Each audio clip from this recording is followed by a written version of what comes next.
There are some attitudes that God does not want you to fix. He wants you to walk away from them, not pray over them for 10 years, not slowly grow out of them. Walk away today, because the Bible says some attitudes are like fire in your house.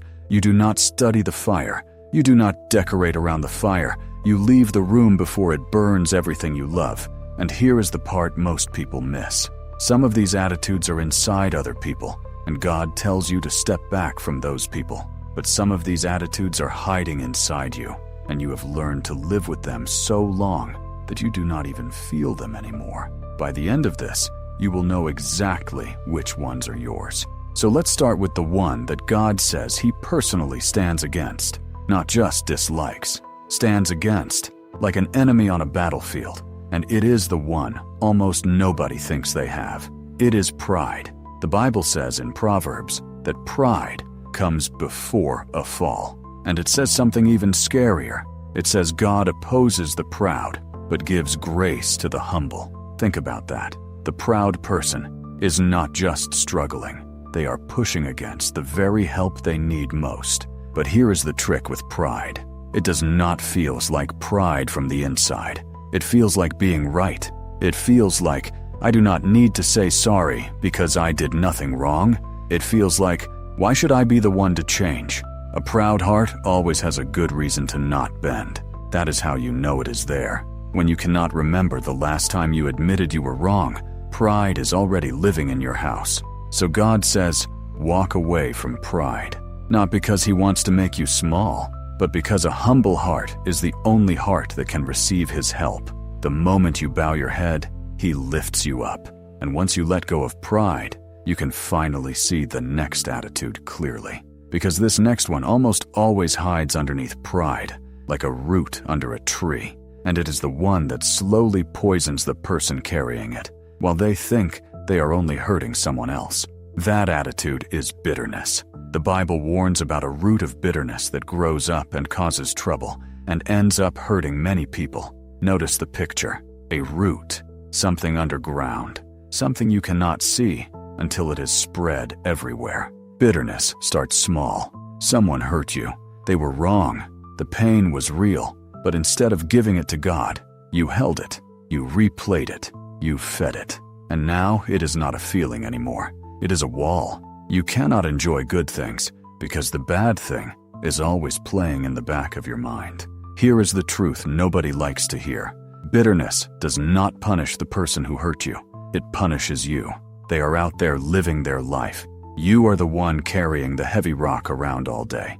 Ephesians tells us to get rid of all bitterness, rage, and anger. Get rid of it. Set it down. And that is exactly why forgiveness is not a gift you give them. It is a gift you give yourself. You forgive so you can finally be free to walk forward without dragging the past behind you. Now the next attitude is sneaky because it wears a mask. It looks like caring.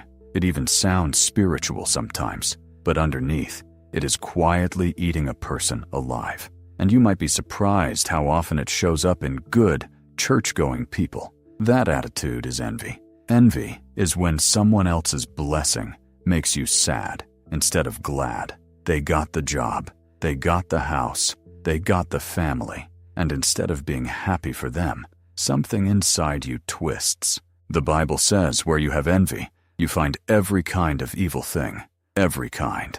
That is a strong warning, because envy never stays alone. It brings friends.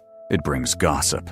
It brings anger. It brings a heart that secretly hopes good people fail. But here is what envy is really telling you. It is telling you that you do not trust God to take care of you. You think there is only so much good in the world, and if they got some, there is less for you. That is a lie. God is not running out of blessings. What He has for you was never in their hands. So God says, walk away from envy, and instead, celebrate what others have. Because a heart that can be happy for other people is a heart that is finally at peace with its own life. And speaking of peace, the next attitude steals it faster than almost anything else. You have felt it. You have probably done it today. And almost nobody recognizes it as a sin, even though the Bible puts it right next to some very serious ones. That attitude is grumbling, complaining, In the Bible, the people of Israel were rescued from slavery. God split a sea for them. He fed them with food from the sky. And what did they do? They complained over and over about the food, about the journey, about everything. And God wasn't pleased. The Bible says, do everything without grumbling or arguing. Everything.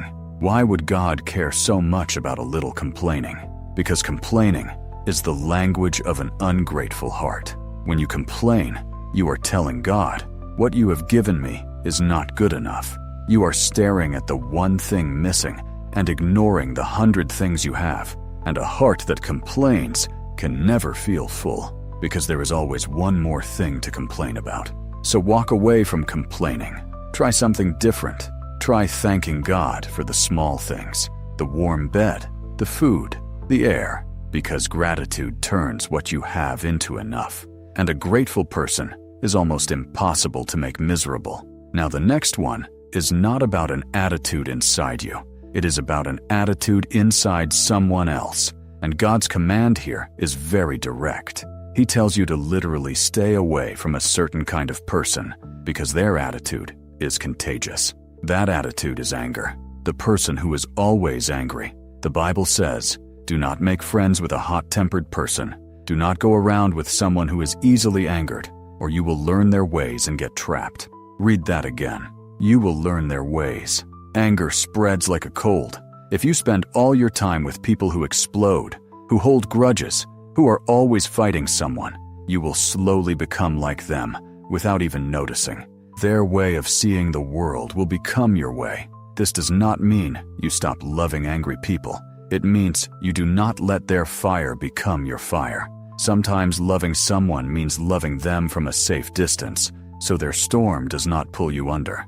And that leads us perfectly into the last one, because the last attitude is also about the company you keep, and it is the one the Bible is most clear about. It can quietly decide your whole future, and most people never see it happening until it is too late. That last attitude is foolishness, walking with foolish people. The Bible gives us one of the most powerful verses for your whole life. It says, walk with the wise and become wise, for a companion of fools suffers harm. You become like the people you spend time with. That is just true. Their habits become your habits. Their words become your words. Their dreams, or their lack of dreams, become yours too. A fool is not someone who is not smart. In the Bible, a fool is someone who ignores God, who lives only for today, who laughs at wisdom and chases trouble. If everyone around you is going nowhere, it is very hard to go somewhere. If everyone around you mocks faith, your faith will get quiet. So God says, choose your circle on purpose. Walk with people who lift you toward God, not people who drag you away from Him, because the road you walk is decided by the people you walk it with. So let's bring it all together. God is asking you to walk away from 6 things. Pride, that whispers you are never wrong. Bitterness, that poisons you while you think it is hurting someone else. Envy, that turns other people's joy into your pain. Complaining, that blinds you to all you already have. The anger of others, that you can catch like a sickness, and the company of fools, that can quietly steal your future. Notice something.